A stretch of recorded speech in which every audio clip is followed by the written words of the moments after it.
Honourable chief minister of Delhi Rekha Guptaji, আপনি নাকি কলকাতায় এসেছিলেন। খুব ভালো কথা। কলকাতায় এসেছেন, তাতে আমাদের কোনো আপত্তি নেই, আসতেই পারেন, কিন্তু দয়া করে এখানে এসে ভোটের সময় ভোট পাখি হয়ে এসে মানুষকে বিভ্রান্ত করবেন না। নারী সুরক্ষা নিয়ে আপনাদের কাছ থেকে আমরা কোনো কথা শুনতে চাই না। নিজের দিল্লি দেখেছেন শহরে কি চলছে সেখানে? দিল্লি, হরিয়ানা, মহারাষ্ট্র, রাজস্থান, উত্তরপ্রদেশ, বিহার, মধ্যপ্রদেশ, কি চলছে? নারীরা কতটা সুরক্ষিত বিজেপি শাসিত রাজ্যগুলিতে? মণিপুরের কথা তো আমি ছেড়েই দিলাম। তাই দয়া করে এখানে এসে ভুল তথ্য দিয়ে মানুষকে কেন বিভ্রান্ত করছেন? আমরা মহিলারা এখানে সুরক্ষিত আছি, ভালো আছি, এবং সকলে এই রাজ্যে ভালো আছে। আপনার দিল্লির কি অবস্থা? ওয়াটার ক্রাইসিস চরমে গিয়ে ঠেকেছে। পানীয় জল পাওয়া যায় না, মানে পানীয় জলের যে কতটা ক্রাইসিস সেটা দিল্লির রেসিডেন্টসরা বলেন। ড্রেনেজ সিস্টেম খুবই খারাপ, নিকাশির প্রায় ব্যবস্থাই নেই। বর্ষাকালে মানে আমরা তো দেখেছি আন্ডারপাসগুলো জলে ভরে যায়, পুরো দিল্লি ভেনিসের মতো হয়ে যায় বর্ষাকালে। এছাড়াও যমুনার কি অবস্থা? খুব তো বড় বড় কথা বলেছিলেন যে আপনারা মানে দিল্লিতে ভোটের আগে আপনি এবং আপনার সকলে খুব তো বড় কথা বলেছিলেন যে যমুনা একদম পরিষ্কার ঝকঝকে করে দেবেন। এত ঝকঝকে হয়ে যাবে যমুনা যে আমরা আমাদের রিফ্লেকশন দেখতে পাবো। ঝকঝকে তো অনেক দূরের কথা, আরো পলিউটেড হয়ে গেছে, আরো টক্সিক হয়ে গেছে যমুনার জল, সেটা আপনি ভালো করে জানেন। এয়ার কোয়ালিটি নিয়ে আর কি বলবো বলুন তো, লজ্জা লাগে বলতে যে ওয়ার্ল্ডের ওয়ান অফ দ্য মোস্ট মানে ওয়ার্স্ট সিটি হচ্ছে Delhi, where air quality, air pollution is concerned. AQI কি অবস্থা রেখাজি?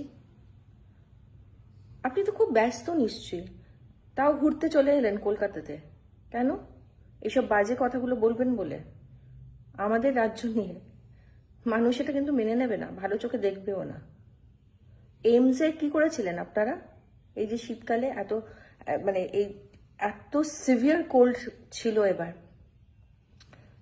রাতে যে পেশেন্ট পার্টিরা দূর দূর থেকে আসে পেশেন্টদেরকে নিয়ে, সকালে আপনাদের এমার্জেন্সি মানে আউটডোরে দেখানোর জন্য পেশেন্টদের, তাদের কি অবস্থা হয়েছিল? এবার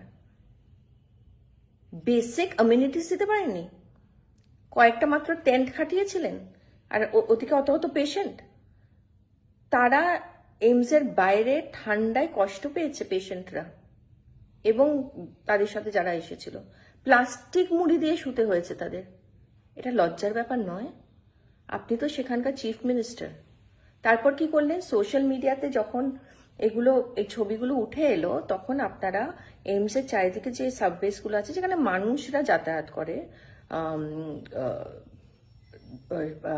দিনের বেলা হেভি ট্রাফিকের জন্য, তাদের জন্য যে ব্যবস্থা করা হয়েছে, সেখানে বলেছেন আশ্রয় নিতে। আপনাদের এইটুকু লজ্জা নেই? আর তারপর আপনি কলকাতায় এসে পশ্চিমবঙ্গকে ক্রিটিসাইজ করছেন।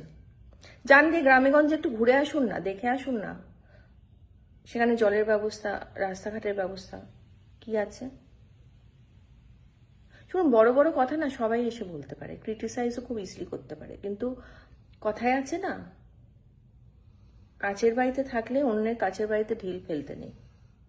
কারণ ঢিলটা ফেললে পরে কারো বাড়িতে পাটকেলটা উড়ে এসে আপনারই বাড়ির ছাদটা ভেঙে ফেলবে, কারণ আপনিও কাছের বাড়িতেই আছেন, ভুলে যাবেন না। আর দয়া করে এখানে এসে মানুষকে বিভ্রান্ত করবেন না প্লিজ। আরেকটা কথা, আমাদের রাজ্যে এসছেন, পশ্চিমবাংলায় কলকাতায় এসছেন, কালীঘাটে যাবেন, দক্ষিণেশ্বরে যাবেন, আমি জানি না আপনি আছেন না চলে গেছেন। আশা করি যদি চলে গিয়ে থাকেন তাহলে নিশ্চয়ই কালীঘাট আর দক্ষিণেশ্বরে গিয়েছেন, মায়ের আশীর্বাদ নিয়েছেন। আর যদি থেকে থাকেন তাহলে বলবো যে কালীঘাটে যাবেন, দক্ষিণেশ্বরে যাবেন, মায়ের আশীর্বাদ নেবেন, নিয়ে গিয়ে মায়ের আশীর্বাদ নিয়ে দিল্লি থেকে ভালো করে কাজটা করবেন, নিজের কাজটা ভালো করে করুন, অন্যের কাজকে ক্রিটিসাইজ না করে। বাংলার মানুষ জানে যে মমতা বন্দ্যোপাধ্যায় কি কি করেছে মানুষের জন্য আর কতটা করেছে।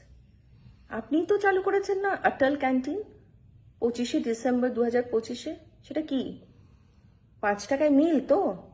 তো সেটা তো দিদি অনেকদিন আগেই চালু করে দিয়েছে আমাদের এখানে, মা ক্যান্টিন। নকল করেছেন, ঠিক আছে, নকল করেছেন, ভালো করেছেন।